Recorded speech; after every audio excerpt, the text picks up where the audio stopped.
ये स्वरूप कौन है बताओ? श्री जगन्नाथ जी।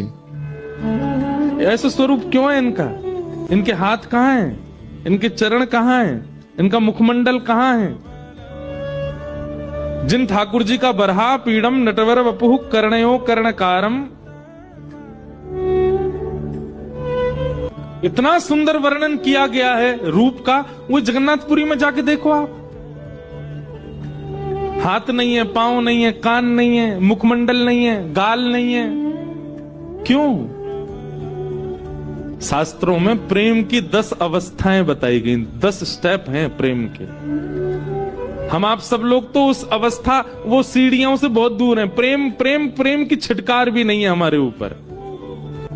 ब्रजवासियों की याद में श्री कृष्ण जब 10वीं अवस्था पार कर गए, तो प्रेम का स्वरूप होता है कि 10वीं अवस्था पार करते ही व्यक्ति का अंग पिघलने लग जाता है। सबको कथा पता है, रोहिणी मैया द्वारिका में कथा सुना रही थी, ब्रज की लीला।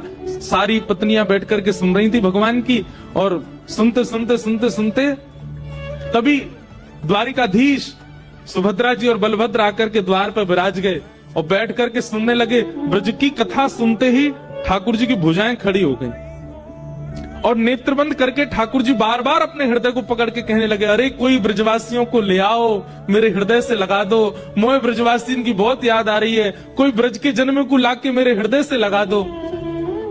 और इसी विरह में 10वीं अवस्था प्रेम की पार हुई।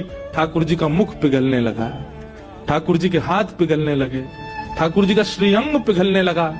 तभी नारद जी को चिंता हुई। नारद जी दौड़ करके गए और रोहिणी मैया से जाके व्यास मंच पे बैठे कथा सुना रही रोहिणी मैया नेत्र बंद करके।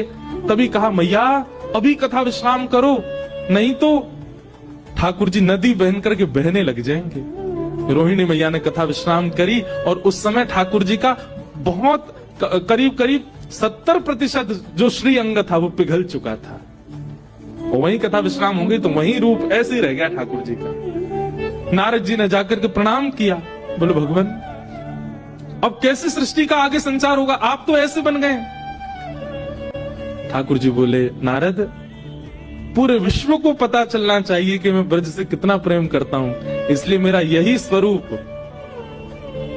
उड़ीसा के श्री जगन्नाथ मंदिर में विराजमान होगा और कलयुग का प्रधान देव मुझे ही माना जाएगा, ताकि पूरे विश्व को मैं बता सकूं। बाकी सारे मंदिरों के जो ठाकुर हैं वो स्थिर रहेंगे, पर मेरा स्वरूप अस्थिर होगा। यदि कोई मंदिर में आके दर्शन नहीं करेगा तो मैं रथ पे बैठ करके पूरे विश्व को दिखाऊंगा कि देखो ये मेरे ब्रजवासियों के प्रेम का स्वरूप है।